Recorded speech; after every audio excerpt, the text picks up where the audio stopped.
ver, la guerra siria existe por dos razones. Existe porque hay un sector, lógicamente, que inició una guerra contra el régimen, que recibe apoyo y subvención de determinadas potencias regionales, sobre todo.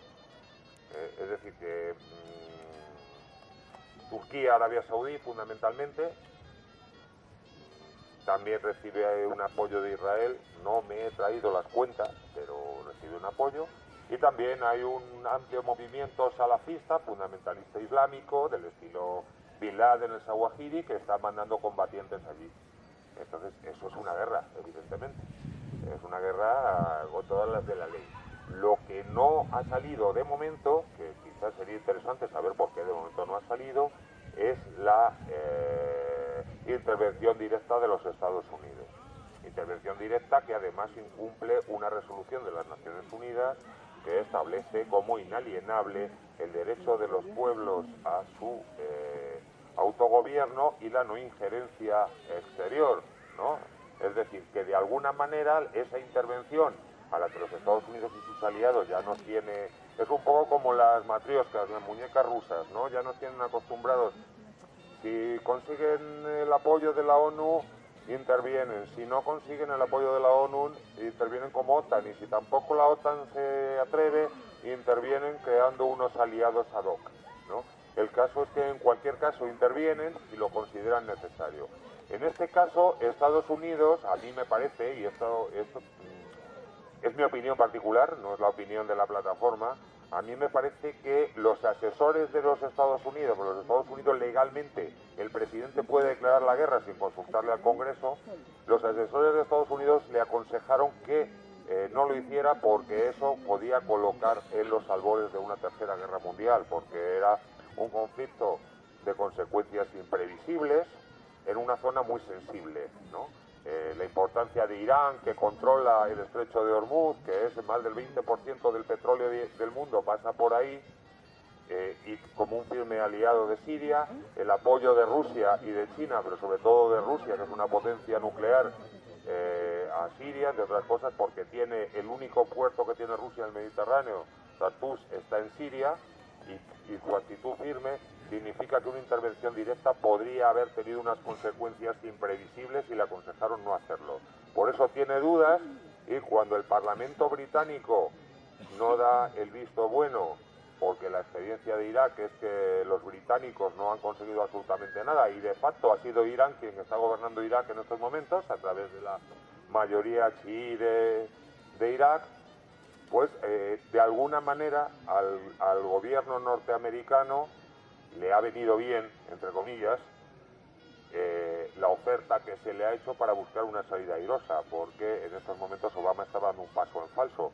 Podía haber seguido una intervención porque el lobby armamentístico e Israel estaban por la intervención directa, o se echaba atrás y quedaba en ridículo. Entonces, bueno, pues tiene una salida honrosa, lo cual, desde mi punto de vista, no descarta una intervención directa, ¿no? A mí me parece que el peligro fundamental es que se inventen mediáticamente una agresión a Turquía y por el protocolo de pertenencia a la OTAN, al ser Turquía miembro de la OTAN, nos obliguen a todos en cadena, incluyendo el Estado español, a intervenir apoyando a un país miembro de la OTAN que hubiera sido atacado. Eso podría ser uno de los escenarios.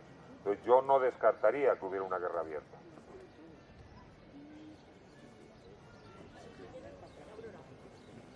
Hay 5 preguntas, con una más 6, otra más 7. Si os parece, todos cortitos para que nos dé tiempo, que es la 1:15. Gracias por la charla y sobre todo me gusta tu sentido del humor que nos ha hecho disfrutar más de la charla. Entonces yo también me ha gustado mucho, la defensa de que seamos críticos. Así, vale. La defensa de que seamos críticos, que vayamos buscando la verdad y entiendo yo que la justicia, por encima de quién nos lo dice o no es nuestro enemigo particular o es el enemigo ajeno. Y no sé, quizá a mí en particular me da mucha pena a veces, o es mi filosofía, de los que pueden ser nuestros aliados a veces, porque no sé, porque teniendo la misma idea, a lo mejor enfadarnos con algunos que pudieran ser nuestros aliados. En fin, ese es un tema que me ha gustado que lo digas tú, que seamos críticos con nosotros mismos. Y el otro tema es que hoy, esta mañana, he escuchado precisamente la SER. Pues ¿por qué? Porque digo, a ver qué dijeron ya a las 8 de la mañana que me he despertado. Bueno, pues resulta que efectivamente ha venido un señor que seguro que lo conoces, a ver si nos dan más información, que acaba de editar un libro sobre la guerra nueva en Estados Unidos, que sabe, bueno, tú lo sabes, con unos aviones que no sé cómo se llaman, los drones, pues resulta que entre las cosas que decía y me he quedado asombrada, es como ya Estados Unidos privatiza la guerra.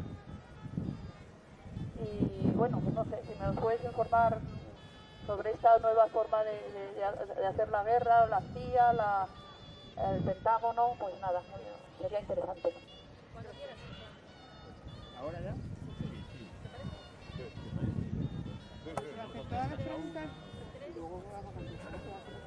Hola.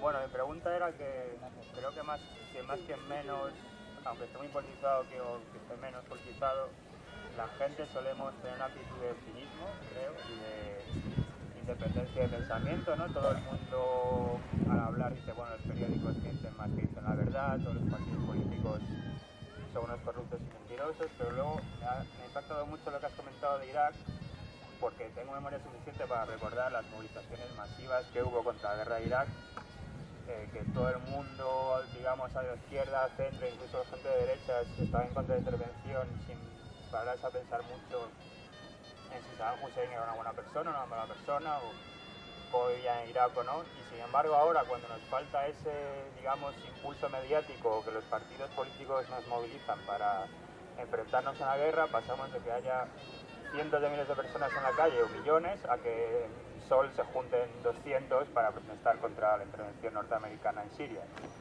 Entonces mi pregunta es, ¿por qué crees que, cómo es posible que tengamos en la mente esa dualidad de, por un lado, pretender que todos nos mienten y que no hay que fiarse de nadie y que los periódicos y los partidos son lo peor, y por otra parte somos completamente maleables e influenciables hasta el límite de que no pararnos a pensar de que, pues eso, que son capaces de definir nuestro pensamiento y discurso completamente, y que si crees que hay alguna posibilidad de hacer algo contra eso, cómo plantear ese problema a la gente y que entiendan que en el fondo, aunque ellos crean que no, están completamente controlados por los medios de comunicación y los partidos políticos.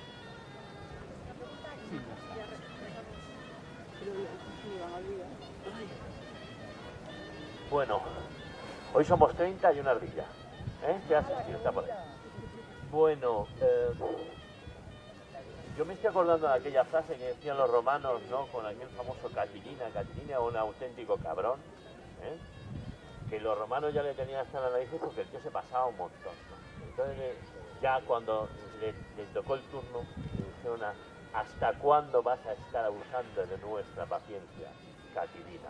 Que cuando se le cayó el pelo.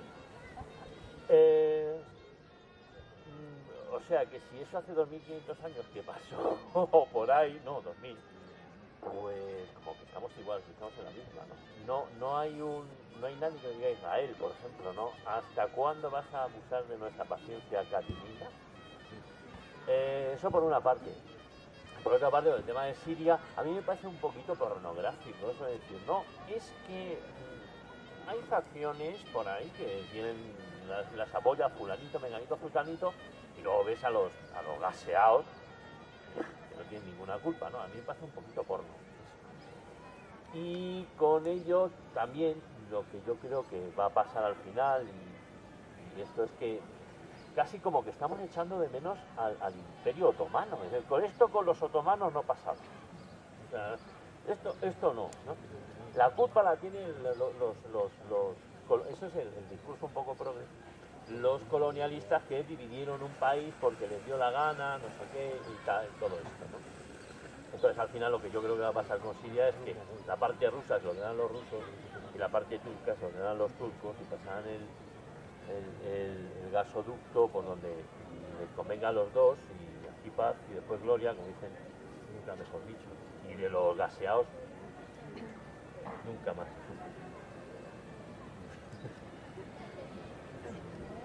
Bueno, tengo que decir que he perdido el bolígrafo, por lo cual voy a... Es que tranquilo, vamos. Era ese.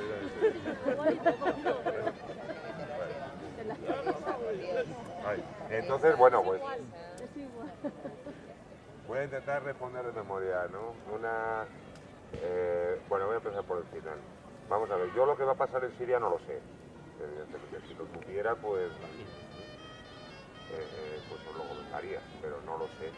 Realmente lo que tenemos que hacer es un análisis de cuáles son los planes del imperialismo. Los planes del imperialismo circulan varias posibilidades. Circula la posibilidad de trocear Siria, eso sí es cierto, esto que tú comentas, trocearlo en pequeños estados. Es una cosa que también barajaron en el tema de Irak. En Irak, de facto, hay una república o repúblicas kurdas en el norte, y de facto también la mayoría del territorio lo administra la mayoría chií, que son aliados de Irán, ¿no? O sea que, aunque formalmente no haya una división, pues es uno de los mecanismos que utiliza el imperialismo: dividir a los países sometidos, trocearlos para evitar una respuesta, para evitar la resistencia, para desactivarlo y sobre todo para desactivar su potencia económica, cultural, etcétera. Es decir, hacerlos más sumisos, buscar sectores clientelares en ese sentido, de tal manera que, por ejemplo, pues los kurdos de Irak eran muy necesitados de protección para los Estados Unidos, pero no los kurdos de Turquía, que están sometidos a Turquía, pero como Turquía es su amigo, pues de esto no hay que hablar, ¿no? Entonces, esta es la cuestión. Israel, pues es lo mismo. Israel tiene un valor que tiene para el imperialismo, también derivado de que es su cabeza de puente en Oriente Medio, ¿no? De hecho, cuando se constituyen esos países, el imperialismo trocea esos países. Cuando cae el Imperio Otomano, pues trocea la zona de influencia de Francia, era Líbano, Siria. La zona de influencia de Inglaterra entonces era Irak, Palestina, donde crean un estado tapón que es Israel, y el Líbano también fue un estado tapón, un estado que Francia intenta hacer lo mismo que Inglaterra hizo con Israel, es decir, aprovechar que en aquel momento había una mayoría cristiana muy conservadora, las famosas falanges cristianas, para intentar montar una cabeza de puente allí, porque esa zona pues ya se veía que su importancia en minerales fósiles, en fuentes de energía fósiles, como el petróleo, pues era muy importante y muy creciente, y además era una ruta de comunicaciones de primer orden. Es justamente el centro de las comunicaciones del mundo, ¿no? Incluso el propio viaje de Cristóbal Colón y la circunnavegación de Vasco de Gama es un tema, no es espíritu aventurero, es intentar abrir una nueva ruta para unirse con Asia sin tener que pasar por los intermediarios árabes que te encarecían el precio de las especias, de la seda, etc., ¿no? O sea, el interés económico y geoestratégico siempre ha sido fundamental en esta zona. ¿Cuándo caerá eso? Cuando cambie la correlación de fuerzas en el mundo, o cuando esos pueblos se empoderen. No es una palabra que no me gusta mucho, pero está muy de moda, tomen las riendas de sus propios asuntos.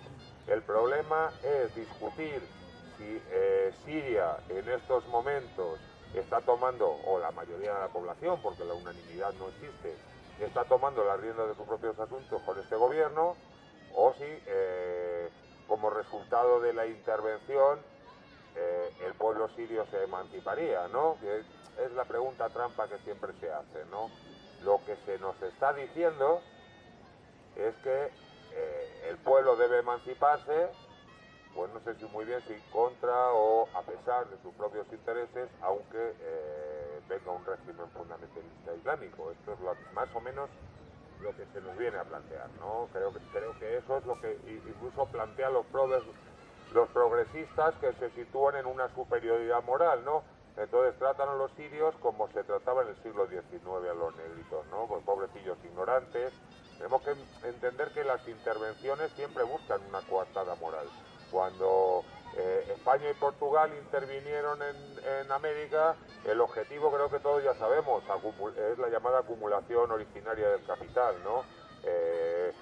Traer las riquezas, llevar gente como esclavos para que fuera mano de obra, y entonces se inventa la inferioridad del negro con respecto al blanco, y hay corrientes de pensamiento que dicen que incluso los blancos y los negros veníamos de orígenes distintos. Y también se planteaba la coartada moral de evangelizar a los indios que practicaban sacrificios humanos, y ahí iba el cura con la cruz diciendo lo que era una intervención de rapiña, ¿no? Aquí también se bendice hablando de la libertad, hablando de las armas de destrucción masiva, en otros casos se habla de la emancipación de la mujer, en otros casos se habla del gaseamiento de kurdos. En fin, es un poco el mismo guión, mucho más adaptado mediáticamente.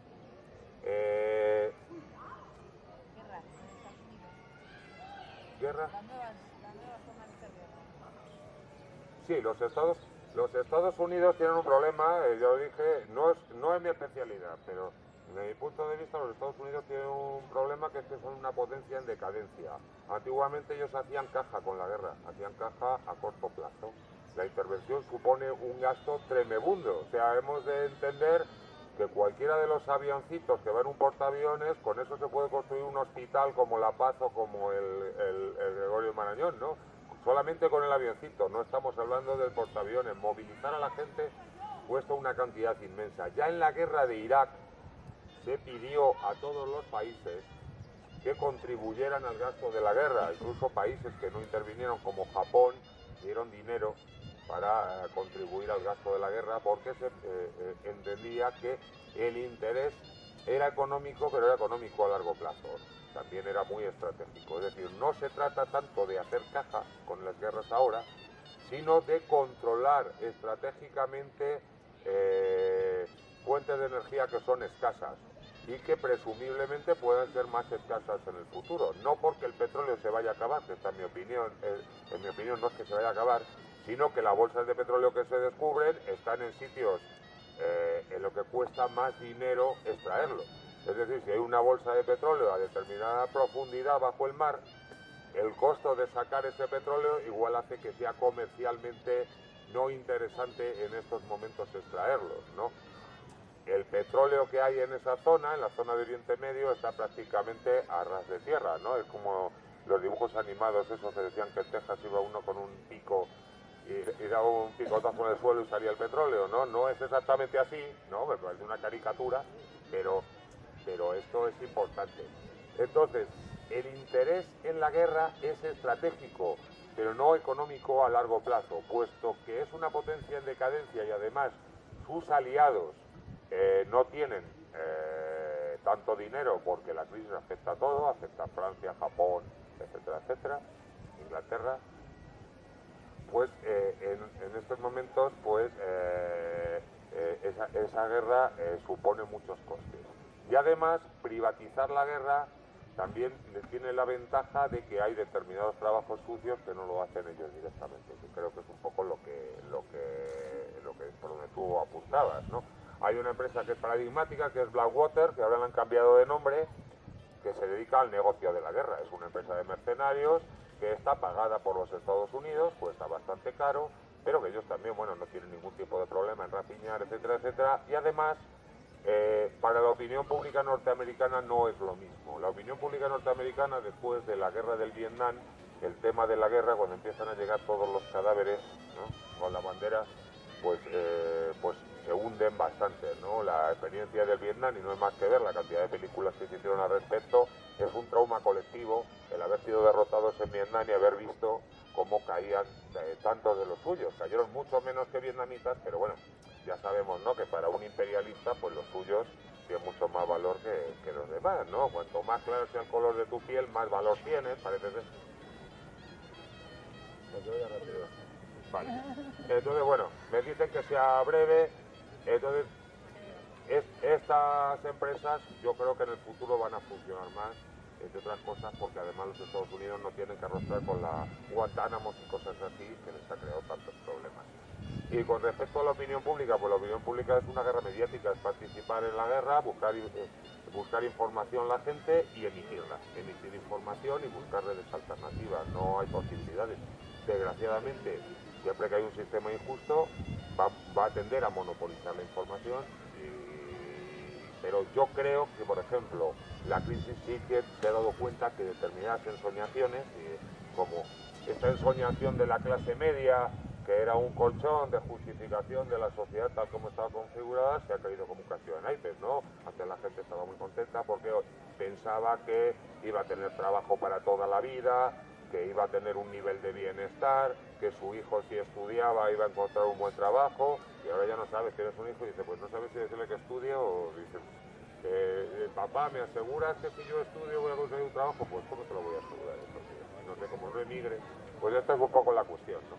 Entonces, creo que ya nos creemos menos cosas que antes, ¿no? Producto de la crisis. Ya veremos qué pasa en el futuro.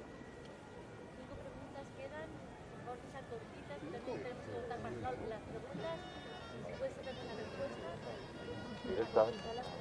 ¿Cortitas? Y las respuestas no, bien, cortitas. Bueno, Todo. yo no estoy de acuerdo en absoluto con tu discurso. Pégate el... No. Primero hablas de la decadencia de Estados Unidos como si fuera Estados Unidos lo único que está en decadencia. Está en decadencia el mundo entero. Todo. Por lo tanto, Estados Unidos no es más que una parte de la decadencia. Luego, no estoy de acuerdo con dejar pasar que Hafez el-Assad y Bashar el-Assad son dos asesinos, por más que sean enemigos o amigos de alguna potencia. Bashar el-Assad, su señora, su familia y toda la gente que le rodea empezaron con un acoso al pueblo sirio, que como muy bien sabéis, el conflicto empezó por sectores dentro de las ciudades. En Homs, por ejemplo, se encarcelaban niños y se les torturaba.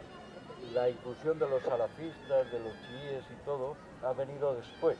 Al principio hubo una rebelión popular contra un dictador asesino llamado Bashar el-Assad. Por otra parte, has nombrado a Israel como que estaba en Asia. No, Israel es precisamente una de las esquinas del Imperio Occidental.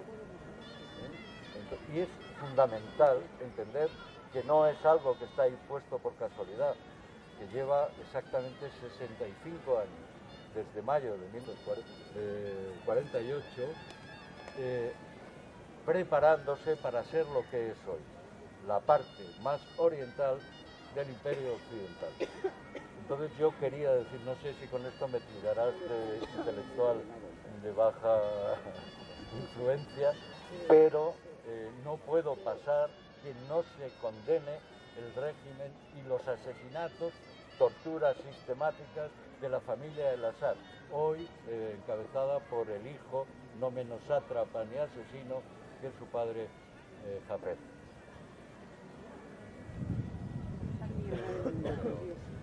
No, hay que ser corto, hay que ser corto. Hola, buenos días a todos y fresquitos, parece ser. Bueno, mi pregunta es que me ha llegado una información que parece ser que hace un mes aproximadamente salieron 2 misiles disparados desde Rota, dirección a Damasco. Fueron interceptados en el Mediterráneo por un buque soviético, un buque ruso, y luego cuando se detectaron, estas informaciones salieron en la prensa brasileña y rusa, no ha sido confirmada por ningún medio oficialista español del régimen. Me extraña que tampoco haya salido en algún periódico alternativo como Diagonal, etcétera, y quería saber si tienes información con respecto a esto. Estos misiles, una vez que fueron interceptados por Rusia, que salieron, como digo, desde Rota, con lo cual nos puso en nuestro país desierto al borde de un conflicto de no sé qué consecuencias, y luego parece ser que los Estados Unidos dijeron de que había sido Israel. Israel dijo de que ellos no tenían nada que hacer, que ellos no habían sido, con lo cual la tesis que puso Estados Unidos, pues ellos mismos se quedaron solitos defendiendo esto. Entonces quiero saber si alguno de vosotros, de los que estáis aquí, os ha llegado esa información y qué nos puede decir al respecto.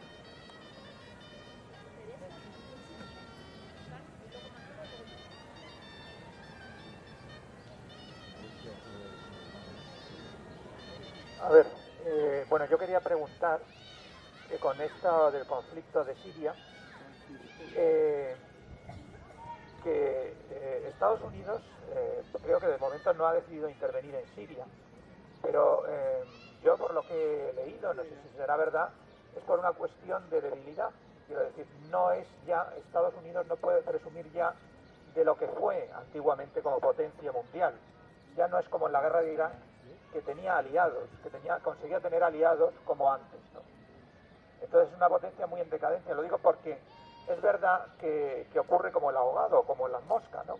Que cuando la entierras en un vaso pega muy fuerte para poder salir, pero llega un momento en que se atonta y está débil, ¿no? Entonces yo no sé si por eso no ha intervenido de momento.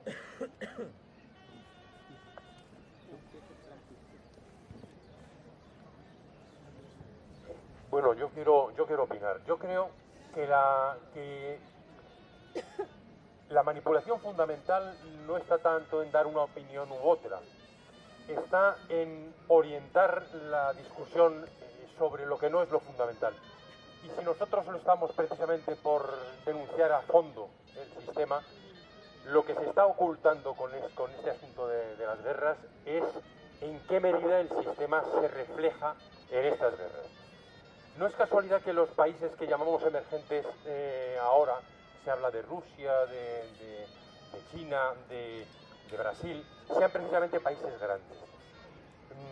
Los países pequeños son más fácilmente manejables. Yo creo que en Siria está triunfando ya una de las estrategias del imperialismo, que consiste precisamente en debilitar y destruir. Ya no necesitan una intervención para hacerse directamente. Si eso ocurre así, mejor, pero no la necesitan. Destruir Libia, destruir Siria, destruir Irak, es en definitiva debilitar las posibilidades de la creación de estados más o menos fuertes, poderosos por sus medios materiales y petróleo. Y desde luego, ¿qué ocurre después de una intervención en Libia? Después de una intervención en Libia habrá necesidad de reconstruir. Eso que habías dicho anteriormente, de que las crisis del sistema capitalista han sido también crisis de sobreproducción. Por tanto, la destrucción necesita después muchísimo dinero para volver a hacer esos puentes, esas carreteras, para reconstruir esas ciudades. ¿Quién lo va a hacer? ¿Cómo se le ofreció a Aznar esa parte si participaba? No te preocupes, que luego en la reconstrucción habrá negocio. Ese negocio de la reconstrucción lo tienen garantizado por el simple hecho de destruirlo. Yo creo que es fundamentalmente el interés de Israel también el de no tener a su alrededor ningún país que pueda hacerlo. Yo creo, por tanto, que es una crisis claramente del sistema la que está necesitando de la guerra como mecanismo de destrucción para poder reactivar la economía, naturalmente con sus propias empresas y luego con las empresas del enemigo. En ese sentido, imperialista será China y imperialista es Rusia, también como lo ha sido Estados Unidos.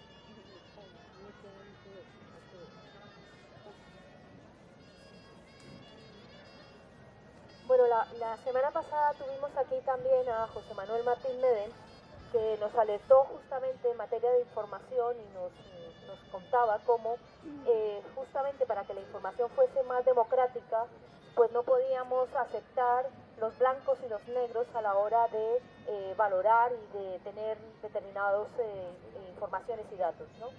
Y por eso era tan importante que incluso fuésemos críticos con la información que nos parece amiga, ¿no?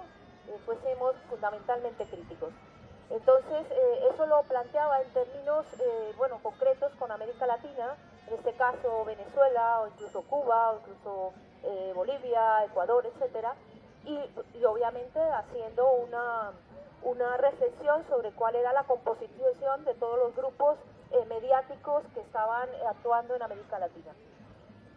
Por lo que ha dicho el compañero y por la intervención, a mí efectivamente no es una cuestión de que tengamos que alinearnos en un determinado momento con una determinada posición militarista o con una posición defensiva. Yo creo que ya no es cuestión de alinearnos en un sentido o en otro, sino mantener una postura crítica, independiente, y que sepamos en todo momento cuáles son los intereses que están en juego. yo sí creo que parte de los intereses que están en juego, no solamente geoestratégicos, militares y tal, tienen que ver con esos recursos limitados a los cuales estamos abocados. Yo creo que hay suficientes datos y aquí a lo largo de todos estos años, de estos 2 años y medio que estamos en estas sesiones del Domingo de Economía, sí nos ha sido absolutamente claro que el petróleo es uno de esos recursos que sí que efectivamente va a terminarse, o sea, tiene su fin, no son recursos infinitos y tiene su fin, y que lo que está en juego, entre otras muchas cosas, es ese recurso. Y nosotros que estamos denunciando constantemente las políticas extractivas a partir de las cuales se construye la vida y se construye y se plantea en términos de felicidad, cuando realmente lo que estamos es destruyendo el planeta, para nosotros sí es muy importante poder discernir cómo, de qué manera se posicionan las potencias económicas, los gobiernos y los pueblos en relación con esos recursos. Y yo eso es lo que echo de menos en esta charla. En esta charla lo que echo de menos es exactamente qué es lo que está en juego en relación con esos recursos y esa potencia, y en términos de que se están situando, por ejemplo, China, se está situando la Unión Soviética, y se está situando sobre todo, Rusia, y se está situando Inglaterra y Francia, ¿no? Porque aquí no olvidemos que quienes también están actuando en este posicionamiento contra Siria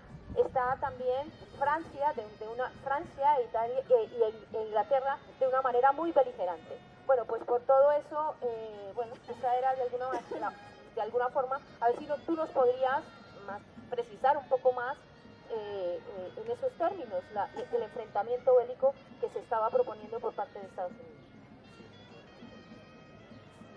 Bueno, voy a empezar por la primera intervención, que además me encanta que se produzca porque es una de las polémicas más importantes, ¿no? O quizás la polémica más importante. Vamos a ver, el problema de si el mundo está en decadencia o está en decadencia los Estados Unidos o que está en decadencia. Yo entiendo y también respondo un poco a algunas cosas que se han dicho. Hay cosas con las que estoy totalmente de acuerdo. Con lo que ha planteado el compañero, por ejemplo, estoy totalmente de acuerdo y lo hago mío, toda su reflexión, ¿no? Y la compañera que ha intervenido en la última instancia, pues bueno, yo lamento. A mí me dijeron que hablara sobre todo de medios de comunicación. Yo también tenía así, al principio tenía algunas ideas para hablar al respecto de lo que ella dice, aunque no es mi especialidad. Seguramente ella me podría dar lecciones, pero sí que es cierto que es fundamental ese tema, ¿no? Lo que pasa es que, claro, una charla limitada pues tiene las limitaciones que tiene. ¿El mundo está en decadencia? Bueno, el mundo está en decadencia según cómo se vea. Está en decadencia y no está en decadencia. Yo lo que entiendo es que lo que está en decadencia es un modo de producción, que es el capitalismo. En decadencia, lógicamente, si a eso te refieres, compañero, cuando dices que el mundo está en decadencia, efectivamente, pues yo estoy de acuerdo. El mundo no está en decadencia porque la decadencia del mundo es la decadencia de un sistema que no coloca a los seres humanos, a los animales y a las plantas en el primer lugar, ¿no? Entonces, el modo de producción en el que vivimos no coloca ni a los seres humanos, ni a los animales, ni a las plantas en el primer lugar, sino todo en función de un beneficio económico capitalista, y entonces desde ese punto de vista eso provoca la decadencia del mundo. La manera de solucionar el problema, pues os podéis imaginar cuál es para mí, ¿no? Con respecto a si el encarcelamiento de los niños, bueno, Israel, lamento que no viniera una amiga mía palestina, que en general no está de acuerdo conmigo exactamente con la cuestión de Siria, pero ella podría ilustrar tal vez cómo los niños son torturados, encarcelados en jaulas en Israel, etcétera. Los niños son encarcelados allí. Los niños son encarcelados en Estados Unidos porque se les juzga como adultos y algunos están en la galería de los condenados a muerte. Y también tenemos niños aquí encarcelados. Por ejemplo, los niños de la izquierda Berchale pues están encarcelados y se les aplica una normativa diferente a la del resto de los niños. Desde este punto de vista, ¿eso qué significa? ¿Que yo sea insensible al sufrimiento de los niños? Todo lo contrario. Si fuera insensible al sufrimiento de los niños, seguramente no estaría aquí, ¿no? A mí los niños me parecen muy importantes y también tengo que reflexionar que vivimos en un mundo, y creo que él estará de acuerdo conmigo también, en el que simplemente con el agujero de la caja de ahorros del Mediterráneo se podía haber paliado todo el hambre en el Cuerno de África, ¿no? Con el agujero que se han llevado 4 mangantes, ¿no? Y entonces, desde este punto de vista, pues claro que me preocupa el tema de los niños. No tengo tan claro, o no digo, porque yo creo que para sostener la posición que yo tengo contra Siria, no necesariamente tiene uno que decir que Hafez el-Assad es un hombre estupendo, un pediatra fabuloso, creo que es médico pediatra, no estoy seguro si es pediatra. Oftalmólogo, bien. Lo que sea, ¿no? Pero no necesariamente tengo que decir eso. Ahora, el apelativo de discutir si Hafez el-Assad es un sátrapa o no es un sátrapa, pues lo vuelvo a decir. O sea, no es, desde mi punto de vista, el nudo fundamental de la cuestión. La plataforma contra la guerra imperialista, el nexo de unión que tenemos es lo que yo he expuesto. Yo, lógicamente, tengo mis opiniones, que son muy particulares, y yo entiendo que lo que existe en Siria es un régimen pues que tiene unas libertades democráticas y unas graves carencias. Que si está justificada la rebelión en Siria, pues como en el Estado español. Quiero decir que en el Estado español pues también hay muchas carencias. Yo no creo que exista la democracia pura ni la dictadura pura, ¿no? En muchos casos hay unas gamas de grises que son muy importantes, y entonces desde mi punto de vista no te voy a decir que no sea relevante, pero me parece que el problema es que se está utilizando ese mecanismo para justificar algo. Yo no pienso que haya menos democracia en Siria que en la mayoría de los países de su entorno, ¿no? Y tampoco pienso que haya significativamente menos sufrimiento, más sufrimiento humano en Siria que lo que está teniendo el pueblo griego, ¿no? Pero francamente lo digo así, tampoco he estado yo en Siria para comprobarlo in situ, y posiblemente si estuviera en Siria, como no hablo árabe, pues me costaría trabajo captarlo, tendría que estar una larga temporada, ¿no?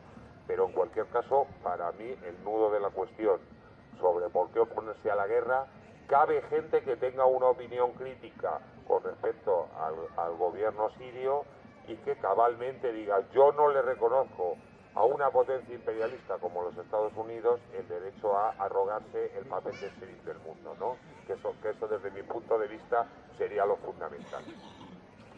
Pero ya insisto, yo tengo una opinión, luego si quieres te comento mi opinión, pero bueno, que yo también he venido un poco como miembro de la plataforma contra las guerras imperialistas, y entonces bueno, voy a plantear un poco lo que es de consenso. Y con respecto al resto de las cuestiones, yo entiendo que el imperialismo es una fase del desarrollo capitalista, es decir, el imperialismo no son los Estados Unidos. Los Estados Unidos han sido la potencia fundamental imperialista, pero el imperialismo ni surgió cuando Estados Unidos fuera la potencia fundamental, ni posiblemente cuando entre en decadencia dejará de serlo. El imperialismo es una fase que está atravesando el modo de producción capitalista, y efectivamente yo puedo estar de acuerdo con lo que plantea la compañera en que existen unas potencias emergentes que aspiran a cumplir un papel imperialista, porque el imperialismo es unas relaciones productivas que pasa por las intervenciones militares, pero no solo, sino por el control económico de los recursos, etc. Y para ilustrar y para terminar,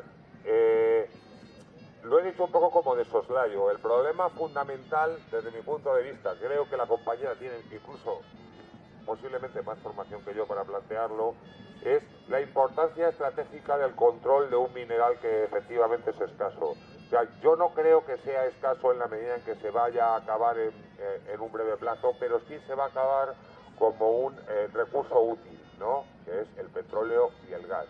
Se va a acabar como un recurso útil porque en un momento determinado, con la tecnología que hay ahora, determinadas bolsas de gas y de petróleo pueden no ser rentables económicamente, pero en un universo previsible, en un futuro previsible de cada vez mayor escasez, el control de los recursos tiene una importancia capital. Y desde ese punto de vista, cuando el petróleo subió de precio en los años 70 del siglo pasado, se produjo una crisis producto de eso, de la creación de la OPEP y de la utilización del precio del petróleo como un mecanismo para ganar más poder. En esa zona se localizan las más grandes reservas de petróleo del mundo y las más grandes reservas de gas del mundo. Y además con la característica de que están con un coste de explotación relativamente barato. Es un gas que no está demasiado profundo y es un petróleo que no es demasiado profundo. Rusia tiene una posición relativamente fuerte, que ha sido debilitado con la independencia tras el hundimiento de la Unión Soviética, con la creación de estas repúblicas turcas, ¿no? Kazajistán, donde ha estado, no por casualidad, pienso que Mariano Rajoy ha estado allí, pues dicen que es porque van a comprar dos aviones o algo así. Eso es lo que decía el telediario. Yo creo que tiene mucha importancia en cuanto a los recursos naturales que se atesoran en torno al mar Caspio, que es uno de los centros de producción de estos combustibles fósiles más importante. Y desde ese punto de vista, el control de eso significaría que podía los Estados Unidos, con ese control, yugular el desarrollo de China, que según todos los analistas políticos y económicos, China se va a desarrollar como la potencia emergente más grande del planeta, por cuanto tiene en torno a 600 millones de trabajadores. Entonces cualquier persona que considere que lo que genera riqueza es la mano de obra, pues evidentemente China tiene una mano de obra muy grande y lógicamente parece que es la potencia emergente. Pero China es deficitaria en combustibles, justamente en fuentes de energía. Pues la posición de China es débil en ese sentido, por eso China ha intentado firmar acuerdos con los países emergentes, los llamados países del BRIC, para intentar buscar el suministro, y se ha ido a hacer negocios a todos los sitios donde ha podido. Se ha ido a Venezuela, se ha ido a Nigeria a intentar firmar negocios, porque el problema que tienen es que no tienen asegurado, en un momento de enfrentamiento interimperialista, no tienen asegurado el suministro de fuentes de energía. Si los Estados Unidos o sus aliados, con sus potencias regionales, controlan la zona de Oriente Medio, ellos pueden yugular o condicionar el desarrollo económico de China, porque ese es su talón de Aquiles. Y desde ese punto de vista también existe el elemento geoestratégico que ha existido toda la vida, una unión de Rusia, que en su momento fue la Unión Soviética y antes otra vez Rusia, con una potencia como China, que antiguamente fue Europa, significaría el fin de la hegemonía para la potencia marítima que controla los mares, que primero era el Reino Unido, en la época del Imperio Colonial, y luego eran los Estados Unidos. Todas estas maniobras de los Estados Unidos, de revoluciones naranja, etcétera, se trata de aislar a Rusia, porque Rusia tiene potencia económica y tiene muchas fuentes de energía y muchos minerales. Es una potencia que, a pesar de la involución que ha supuesto para su desarrollo, tras la llamada perestroika, el hundimiento de su economía, la constitución de mafias a todos los niveles, tiene un desarrollo, un potencial económico muy grande, porque tiene mucha más autonomía energética que, por ejemplo, China. Y desde ese punto de vista, aunque China esté destinada a ser la potencia emergente, Rusia es en estos momentos la potencia más peligrosa para los Estados Unidos, y por eso intenta establecer un cinturón sanitario fomentando la llamada revolución naranja en Europa y intervenir en las repúblicas del llamado Turquestán ruso, ¿no? Las nuevas repúblicas, todos estos países que terminan por An, Kazajistán, Uzbekistán, Kirguistán, en donde hay incluso bases militares norteamericanas que se están asentando allí. El objetivo de los Estados Unidos geoestratégicamente, yo entiendo que sería establecer un cordón sanitario en torno a Rusia para evitar y controlar las fuentes de energía fundamentales que están en Oriente Medio y asegurar el suministro de esas fuentes de energía. Las revoluciones naranjas, las llamadas primaveras árabes supuso un factor de desestabilización para los Estados Unidos, sobre todo por la importancia geoestratégica que tiene Egipto. Egipto es una potencia muy grande, tiene mucha población y además tiene el canal de Suez. De alguna manera se ha intentado evitar que esos estallidos y esas revoluciones se desarrollen un gobierno que fuera hostil a los intereses del imperialismo norteamericano, porque lo que podría suponer el cierre del canal de Suez podría ser tremendo para el suministro de la energía. Lo digo así a vuela pluma y pido disculpas por no haberlo desarrollado más, aunque posiblemente la compañera tenga más información que yo, sepa más que yo al respecto, pero bueno, el tema es que a mí cuando se me informó me dijeron que me centrara más en el aspecto mediático de medios de comunicación y es lo que he hecho. Gracias.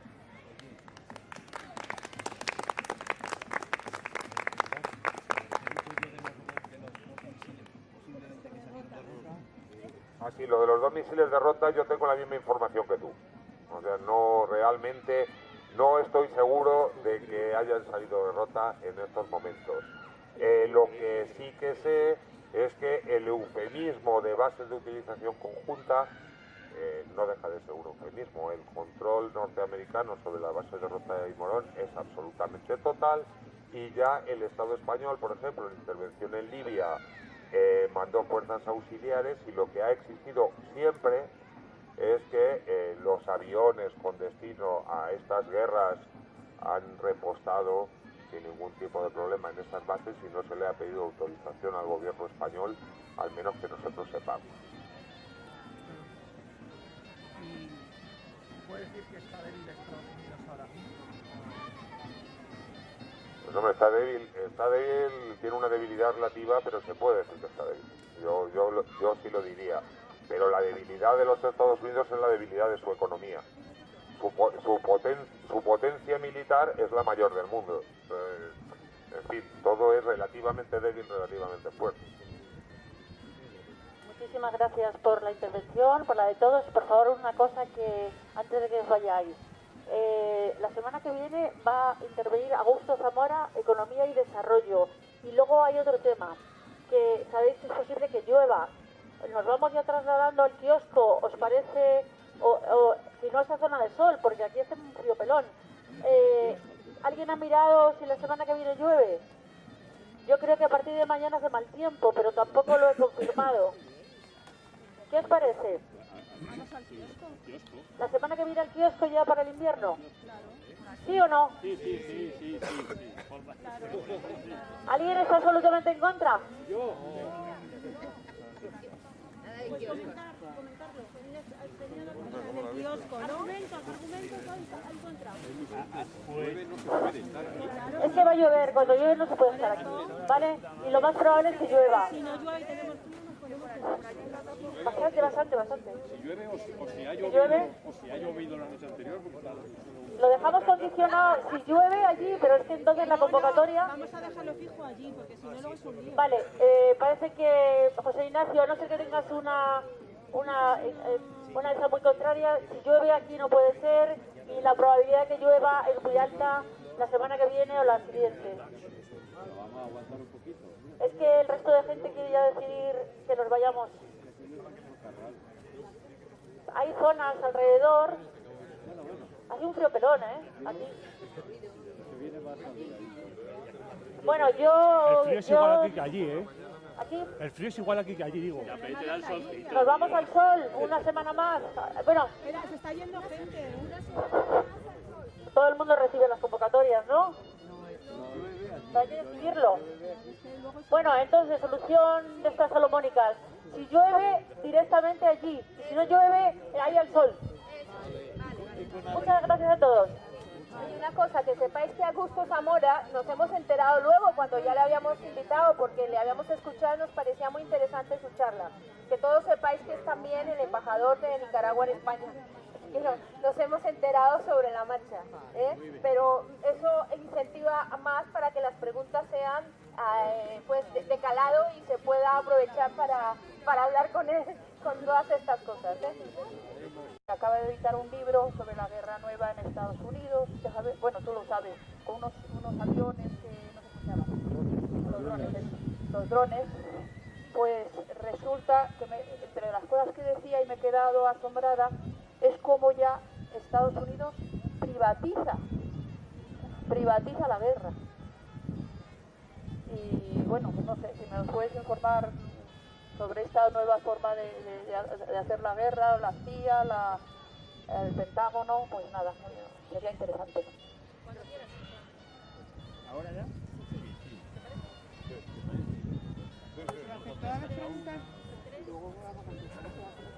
Hola. Bueno, mi pregunta era que creo que más que menos, aunque esté muy politizado que esté menos politizado, la gente solemos tener una actitud de cinismo, creo, y de independencia de pensamiento, ¿no? Todo el mundo al hablar dice, bueno, los periódicos mienten más que dicen la verdad, todos los partidos políticos son unos corruptos y mentirosos, pero luego me ha impactado mucho lo que has comentado de Irak, porque tengo memoria suficiente para recordar las movilizaciones masivas que hubo contra la guerra de Irak, que todo el mundo, digamos, a la izquierda, centro, incluso gente de derechas, estaba en contra de la intervención sin pararse a pensar mucho en si Saddam Hussein era una buena persona, una mala persona, o vivía en Irak o no. Y sin embargo ahora, cuando nos falta ese, digamos, impulso mediático que los partidos políticos nos movilizan para enfrentarnos a la guerra, pasamos de que haya cientos de miles de personas en la calle o millones a que en Sol se junten 200 para protestar contra la intervención norteamericana en Siria. A mí me parece que los asesores de los Estados Unidos, legalmente, el presidente puede declarar la guerra sin consultarle al Congreso. Los asesores de Estados Unidos le aconsejaron que no lo hiciera porque eso podía colocar en los albores de una tercera guerra mundial, porque era un conflicto de consecuencias imprevisibles en una zona muy sensible, ¿no? La importancia de Irán, que controla el estrecho de Hormuz, que es más del 20% del petróleo del mundo, pasa por ahí, y como un firme aliado de Siria, el apoyo de Rusia y de China, pero sobre todo de Rusia, que es una potencia nuclear, a Siria, entre otras cosas, porque tiene el único puerto que tiene Rusia en el Mediterráneo, Tartus, está en Siria, y su actitud firme significa que una intervención directa podría haber tenido unas consecuencias imprevisibles y le aconsejaron no hacerlo.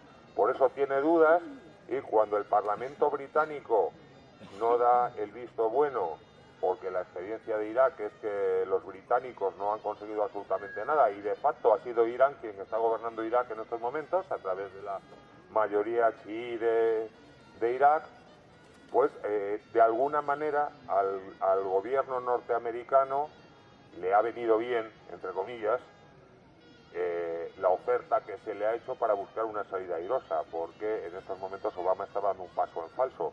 Podía haber seguido una intervención porque el lobby armamentístico e Israel estaban por la intervención directa, o se echaba atrás y quedaba en ridículo. Entonces, bueno, pues tiene una salida honrosa, lo cual, desde mi punto de vista, no descarta una intervención directa, ¿no? A ver, la guerra siria existe por dos razones. Existe porque hay un sector, lógicamente, que inició una guerra contra el régimen, que recibe apoyo y subvención de determinadas potencias regionales, sobre todo, es decir, que Turquía, Arabia Saudí, fundamentalmente. También recibe un apoyo de Israel, no me he traído las cuentas, pero recibe un apoyo. Y también hay un amplio movimiento salafista, fundamentalista islámico, del estilo Bin Laden, el Zawahiri, que está mandando combatientes allí. Entonces, eso es una guerra, evidentemente. Es una guerra con todas las de la ley.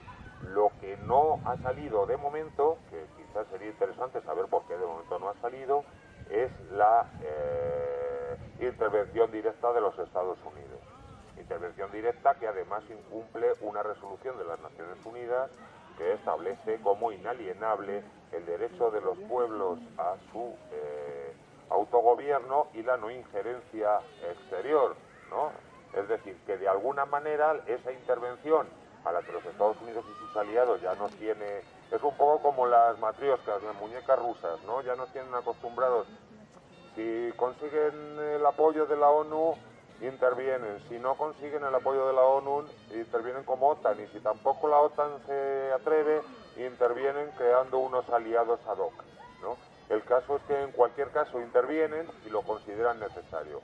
En este caso, Estados Unidos, a mí me parece, y esto es mi opinión particular, no es la opinión de la plataforma, me parece que el peligro fundamental es que se inventen mediáticamente una agresión a Turquía y por el protocolo de pertenencia a la OTAN, al ser Turquía miembro de la OTAN, nos obliguen a todos en cadena, incluyendo el Estado español, a intervenir apoyando a un país miembro de la OTAN que hubiera sido atacado. Eso podría ser uno de los escenarios. Entonces yo no descartaría que hubiera una guerra abierta.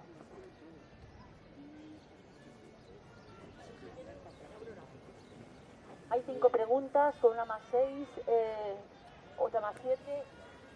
Si os parece, todos cortitos para que nos dé tiempo, que es la 1:15. Bueno, gracias por la charla y sobre todo me ha gustado tu sentido del humor que nos ha hecho disfrutar más de la charla. Entonces yo también me ha gustado mucho,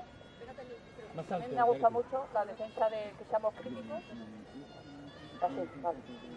La defensa de que seamos críticos, que vayamos buscando la verdad y entiendo yo que la justicia, por encima de quién nos lo dice o no es nuestro enemigo particular o es el enemigo ajeno. Y no sé, quizá a mí en particular me da mucha pena a veces, o es mi filosofía, de los que pueden ser nuestros aliados a veces, porque no sé, porque teniendo la misma idea, a lo mejor enfadarnos con algunos que pudieran ser nuestros aliados. En fin, ese es el tema que me ha gustado que lo digas tú, que seamos críticos con nosotros mismos. Y el otro tema es que hoy, esta mañana, he escuchado precisamente la SER. Pues ¿por qué? Porque digo, a ver qué dijeron ya a las 8 de la mañana que me he despertado. Bueno, pues resulta que efectivamente ha venido un señor que seguro que lo conoces, a ver si nos dan más información.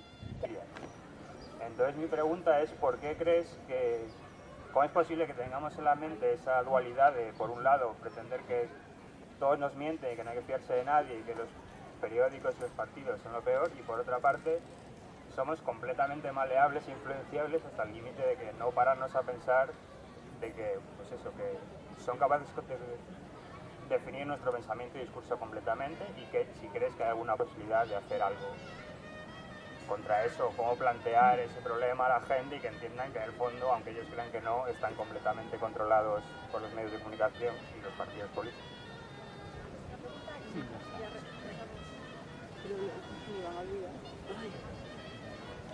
Bueno, hoy somos 30 y una ardilla. ¿Qué haces, tío? Está por ahí. Bueno, yo me estoy acordando de aquella frase que decían los romanos, ¿no? Con aquel famoso Catilina un auténtico cabrón, que los romanos ya le tenían hasta la nariz porque el tío se pasaba un montón, ¿no? Entonces ya cuando le tocó el turno, le dijeron ¿hasta cuándo vas a estar abusando de nuestra paciencia, Catilina? Que es cuando se le cayó el pelo.